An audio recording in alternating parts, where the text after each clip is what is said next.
welcome to the IDEMS podcast. I'm David Stern, the founding director of IDEMS, and it's my privilege today to be here with a former student of mine, a colleague, a friend, Dr. Michael Obiero from Maseno University, the Kenyan Math Society. We're both on the STAC board. We've done an episode before, and I have a feeling you're going to now become a regular feature because you've got so many exciting projects on. Today, I'd love to talk about, the inspiring work with these interns on the Kenyan textbook. So, hi, Mike. Hi, David. Thank you so much for the kind words, the kind introduction. Indeed, we've had a long journey from when I was a student of yours, and I appreciate your constant mentorship through the years, through my PhD in the US, and then coming back to Maseno, where you encouraged me even when I was going through the challenges of teaching at the university at the moment. And it was largely through our communication and your encouragement that I got to learn about the STAC technology. We were some of the first people to try electronic assessment of mathematics at the university level in Kenya. That was way back in 2019. So it's been a journey that has led me to be part of the International STAC Advisory Board member. It's given me an opportunity to be the leader of the African STAC community and also the chair of the Kenya Mathematical Society. These have put me in a unique position to contribute to the academic sector in the country from all levels, way from the universities all the way to the junior secondary level and even the primary schools. This sort of range of things you're doing, this is why we're going to have many different episodes, I'm afraid. Because at some point I want to talk to you about the MSc in Maths Innovation. I'd like to talk to you about what you're doing with TVETs. Yes. Which is so exciting. And of course, the work across the universities. Maybe after the African STAC conference later this year, we can have another episode on that and on that work at the university level. But the thing I'm so excited about, and we met recently in Kenya related to this, and I came out energized. Yeah. The work you're doing, authoring textbook for schools. Just very quickly, I've been interested in this for over 10 years. This has been a sort of pet desire and a pet project of mine in different ways that I've kept trying to get into, but never had the opportunity. And then suddenly you sweep in and you get 10 interns on it and you've done it and you're getting there. So it's amazing. The motivation is the current implementation of the curriculum in the country. The country wants to reform its curriculum all the way from preschool, where they're introducing competencies as part of the learning, the formal learning students get in class. And we've had implementation challenges at junior secondary level in the sense that a completely new level that's being introduced as part of the curriculum. I'm conscious that a lot of our audience, CBC curriculum, this is the competency-based curriculum. This is something where Kenya is really at the forefront, but many countries are looking at this in different ways and have different elements of this coming in. And it didn't just create a new curriculum, as you said, it created new schools. Before the competency-based curriculum, Kenya had what it called 844, which was primary, 8 years of secondary, and then, 4 years of secondary, not 8. 4 years of secondary and 4 years of university, that's correct, yes. And this has now totally changed to 7, 3, 3. Yeah. Where you now have 7 years of primary, 3 years of junior secondary, 3 years of senior secondary. That's correct. And this took the country by surprise in a way which was, from an international perspective, unthinkable. They got to the junior secondary, and junior secondary schools didn't exist. And so now there was this question, is a secondary school going to take junior secondary school students? Or a primary school is going to take junior secondary school students? And so there was a whole confusion which emerged at that level within Kenya for a number of years. And that was 3 years ago, because we're now coming to the end of the third year of junior secondary, or maybe just less than 3 years ago. Is that correct so far? You'll be amazed that the end of last year, it was not clear where grade 9 was going to be hosted. Was it going to be hosted in primary, where we have grade 7 and 8? Or was it going to be hosted in secondary, where we have the 4 years that's being phased out? But it was resolved that it's going to be held in primary schools. So that's a whole new school, the junior secondary, that's being established. And the government had to hire new teachers for this new school. And because the government was not prepared adequately, we had challenges in the sense that teachers were randomly being assigned to schools. You had a school which didn't have a math teacher, or you had a school that the math teachers that were teaching the junior secondary were the teachers from the primary school. And because it's a secondary school curriculum, there was a whole struggle of teachers to deliver that content.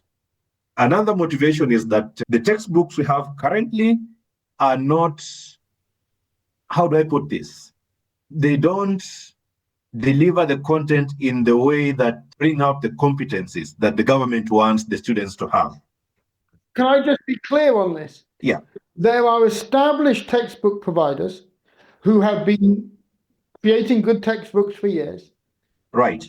They've now been challenged to produce these competency-based textbooks, but they're not trained on how to do competency-based learning. And so what's actually happened is many of the textbooks, they're just like the textbooks that were there before. They've been small tweaks, but there hasn't been a real embracing of what it means to be thinking about competencies and so on. That's correct. And in my discussion, and I think this came out strongly when we had an AIM-funded workshop last August, discussing with the math educators, math education researchers. We had lecturers and we had developers of technologies. That's why I met these amazing people developing the pretext technology of writing textbooks. I had a discussion with the math education researchers, explaining some of the ways of bringing these competencies to students. And obviously, as lecturers, we were there mourning about the challenges we have teaching mathematics and how it's difficult getting the attention of students. Can I come in here because you mentioned AIM, and that is the American Institute of Mathematics. And this was a really special workshop because this is, I believe, the first AIM workshop to ever be held in Africa using the AIM workshop model. And it brought together American with international, with Kenyan, as you said, a whole diversity of people with different backgrounds. And this is where the textbook idea really took root for you. Yes, and it's thanks to Franca Hoffman, Joe Champion, Mary Ochieng, obviously, and myself who are on the team that was applying for that project or for that workshop to happen in Africa. And it's also a great appreciation to David Farmer, who made it happen, and who is also a developer of Pretext. So it's through the discussions we had that I started having that idea. But I think what drove the message home was the Africa Stack conference that came immediately after the workshop. And it was a discussion I was having with you. In fact, you're encouraging me to write a textbook. And I'm a teacher at the university, and obviously my thoughts are, what can I do about a textbook at university level? But listening to teachers, and I'm very well connected to teachers, and the challenges they're going through, it became clear that we needed to have an intervention at the secondary level. And it's also a great thanks to the American Embassy in Kenya. There's a grant we applied with the support of Franca. Initially, it was supposed to support a parallel workshop to the AIM workshop, but because the funds came in late, we had to rethink how the funds were going to be used. And I had an idea of having interns. And what a great way of having interns to learn about new stuff and contribute to education. Initially, we wanted 9, But after discussions with Zach is the director of InnoDems, and InnoDems is supporting the interns currently. They are being hosted at the InnoDems offices. So he told me that we are working on a textbook. We are having 5 topics and 9 interns. To create balance, we needed to have at least 2 interns per topic. So it made sense to have 10 interns. I had to readjust the budget to accommodate the 10 interns we have. And they're doing an amazing job. Let me just come in on this for a second, because this is something which, again, from an international audience perspective, this makes no sense. But from the experience I've got working in Kenya and seeing this is how things often work, that you apply for a grant for one thing, the funding decision came in after that event which you'd applied for had taken place. And so now you'd got the grant, but you couldn't use it for what it was intended for because it was too late. And so now you had this opportunity to say, what is this grant going to be after you got it? Yes. And that was amazing, because the outcome of the event led to this idea of doing this textbook. And that's where you were then able to conceive a way to use the grant to have these amazing set of interns and to get stuck into authoring the textbook. And I came to visit you just recently, and I was blown away. I've been involved with interns over the years in Kenya in different ways, and I love your set of interns, but then like many other sets of interns I've seen, what blew me away was the set of tasks and the way you'd structured it and the way you were mentoring this to be able to make sure that they're doing it. And unless I'm mistaken, the big thing which changed from my visit was your initial ambition was to do a grade 7 textbook. What's your current ambition? My current ambition is to do the entire junior secondary curriculum in the next 2 months and move on to the senior secondary curriculum, which is a total of 6 books, if you wish. And this is driven by a couple of things. And one of them, obviously, is the discussion I had with you, that we needed to create impact across board, and focusing on one grade alone was not going to do it.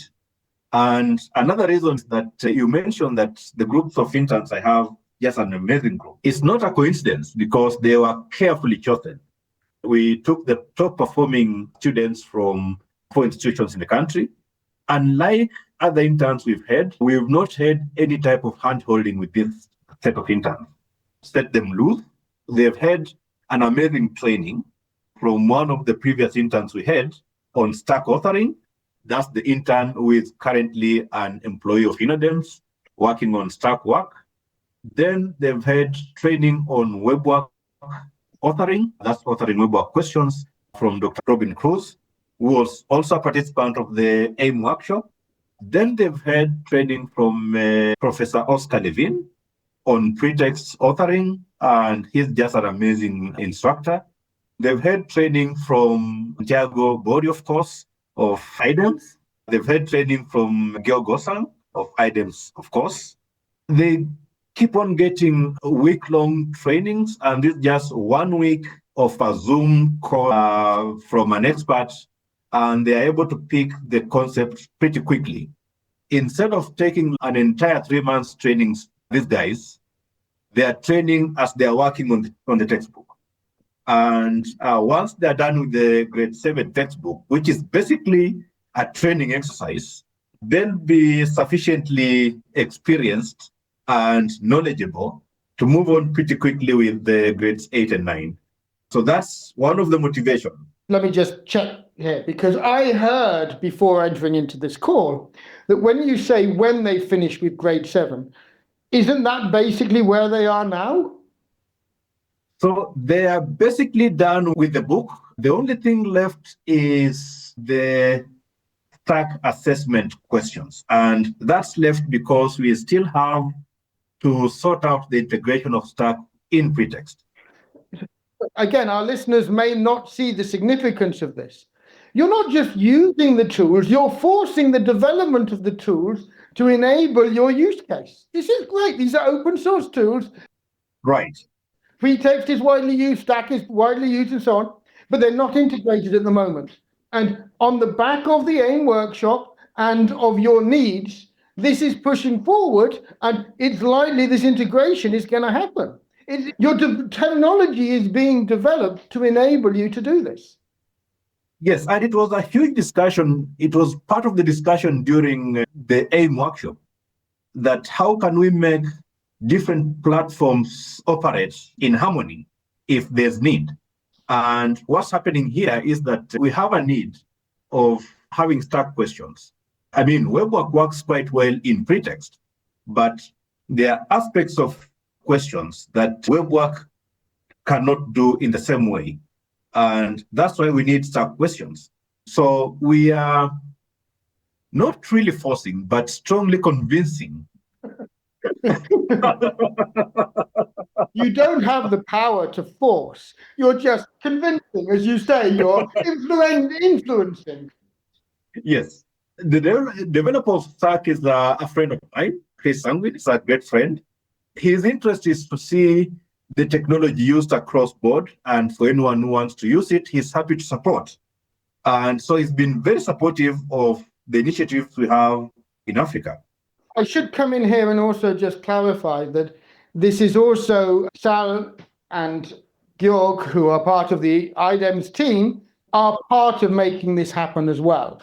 So this is something we are not passive observers on. We're actually trying to actively provide the human resource to make this happen, because these are open source technologies. Yes. And creating these opportunities to get them used based on your needs is exactly what it should be doing. And that perhaps is a discussion for another topic of why there's need to have a support team behind these open technologies to make them usable, especially in the context that we operate in Africa, where the resources are scarce. But it's been great having the support of developers of different platforms. It's been great having the enthusiasm they have towards learning about what we're doing and actually providing trainings in some cases. Oscar giving his time to train the interns, and this was done free of charge. He just volunteered to provide the training. Same with the Robin Cruz.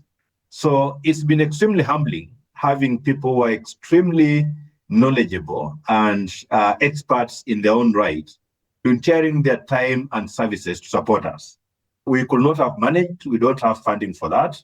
But let's be clear on this, that this is in some sense the US Embassy. This was the nature of the collaboration that they were looking. They were wanting to build these collaboration between US universities, US academics, and you coming back and your team and building a team here. So this was not by chance, this was by design. True. And that's really important, that it's sort of these collaborations, these international collaborations, they do take resource. The US Embassy money couldn't be spent in the US, it could only be spent in Kenya. So as you say, even though you had a small $50,000, was it $25,000? 25,000, yes. $25,000 from the embassy to run all of this, to have these 10 interns, to write 6 textbooks. You've done pretty well on that money. But it's all been because you've also had the connection, and part of the embassy grant was to have this human connection with US counterparts, academics, and so on. Yes. So I had connections initially, and the AIM workshop provided a platform for creating even more connections. This is exactly what it was designed to do. And it was what the US Embassy funding was designed to enable, to support, so that wasn't a one-off thing, that had continuity and actually led to something more, which is amazing. And we haven't even mentioned the MSc program, which is coming out of it, and all the other amazing things. But anyway, let's stick to the textbooks. Let me just come back to the other thing which I took away from when I came to visit is the ambition. Yes. And the ambition for these textbooks is huge. But what so interested me is if you put all your efforts into one textbook with all the intern effort and so on, you still couldn't reach your ambition there. And instead, taking the approach of saying, okay, these are open source textbooks. They're going to improve over time. They're not going to be one-off pieces of work. Yes, there'll be a lot more work to make them better in the future and so on. But we need to get something which is good enough to be useful now. And this is that desire to actually get a team that can author that textbook, which is going to be interactive, useful, digital textbook, openly available. Yes. And could transform the education in many contexts. Yes. Also printable. This is important. The pretext, the key feature of it, is you author the printable textbook and printable in Braille and printable as a digital textbook, all as one entity, which can then exist. So these can be printed, they can be printed in Braille, they can be made available digitally as a PDF or as an interactive website, and so on. All of these as a single authoring task. And that's what's so powerful about this, that you have this digital interactive textbook with embedded stat questions, with whole computer algebra systems behind it, providing incredible power. Yeah. And you have a printable textbook which is available and can be printed out and made available, and they can be linked together in powerful ways. So that process, and doing this with open textbooks, this is potentially revolutionary for what's happening in Kenya. That's very true. And you mentioned the question of quality, and that was at the back of my mind when I was going into developing the textbook. So we have current textbooks that are being used for teaching students. And we've noticed lots of mistakes in the textbooks. So one thing we wanted to get right in the initial version was to have, like you mentioned, a working textbook that doesn't have mistakes, that includes all these interactive activities, assessment, and leveraging the power of pretexts, where you can print the book in Braille, you can download a PDF, you can interact with the online web version of the book. The initial plan is to have that initial version of the book ready. And then we'll now embark on the next phase, which is continually improving the quality of the book. The hope is to have the book at international standards, not just for Kenya. You mentioned that there are other countries that are implementing CBC. And the hope is that it will not only benefit Kenya, but other countries that are also implementing the CBC curriculum. So the ambition is beyond Kenya. Absolutely. And my interest in textbooks is not limited to Kenya. It never was. I'm interested in textbooks internationally, in the UK, in the US, where there is a big need for, I believe, a different way of having textbooks. And I think this is where that textbook, you won't get to that quality immediately. I was going in, I was highly critical, and I was holding back. But the stages you can go through from there, and the way you can then go through these iterative cycles to improve and to get up to speed, and now to get involved in the international academic groups, giving feedback and contributing, making it really world class. That's a whole nother process that once you have these open textbooks can now flourish. And this is so exciting. And I'm so excited by this collaboration. Are there any last thoughts or any last things you want to share? At some point, we'll have a discussion of the math camps, their origin, and how they've developed over the years. But I just wanted to mention that we are thinking about including some of the fun activities, puzzles, games in the textbook. Just reading the curriculum can get a bit boring for a student. So having a puzzle that triggers this student's mind, or a game that excites him, we feel that can be an integral or an important component of the textbook. I had a discussion. We recently had a math camp in Homa Bay, that's a region in Kenya, and just talking to teachers who were interacting with some of these games for the first time, they were like, oh, having something like that in a book will actually capture students' attention, that they can actually use this even in class when they're teaching. Before they introduce a concept, they start with a game or a puzzle. That's just strengthened our idea of including some of these math camp activities as part of the textbook as well. So I felt that was an important addition to the discussion. Which is so exciting, this idea that the extracurricular and the curricular start to intertwine. You're not saying that this is part of the curriculum. This is a deliberately within the textbook, an extracurricular activity, which would be optional, but which would be there for stimulation, exactly as we've seen this to be so impactful over the years. Oh, it's so exciting. I'm glad you see the excitement in what you're doing. Thank you. It's been a long time. We've been on a lot of this journey together in different ways, but it's amazing to me, and it's always amazing to me how for years and years I've been hoping for these things to happen, planning for them to happen, looking for opportunities, looking for funding, failing to get funding, and all these things. And then suddenly it happens. And it's happening in a way which is so organic. It's bottom up, it's grown. You're doing it brilliantly in the right way. And it's so exciting to see. So big congratulations. It's been a pleasure discussing this with you. As you can hear, I'm excited by this work. I'm following keenly. I'm giving support as I can. And I'm delighted. I think this is great stuff. So really well done. Thank you so much, David. Extremely grateful for the words of encouragement. And I'll be looking forward to your critique of the work we're doing and also your input. I know you can be a harsh critic, but if it's to improve the quality of the work we're doing, I'll welcome any critique you give. So thank you so much for having me. Thank you for the discussion. And I look forward to having your input and your colleagues' input, obviously, in the work we're doing. So thank you so much. Thanks. And I'm afraid you won't escape this. I will want to grab you for another episode soon, because the MSc in Maths Innovation is also exciting. So that's a whole nother discussion. It's been more than 10 years in the making. I'll look forward to that. Let's wait for it to be maybe approved first as a program before we have that discussion. But that's coming in the next few months. We hope to have an episode on the MSc in Maths Innovation. Yes. Thank you so much. Thanks, Mike. Thank you, David.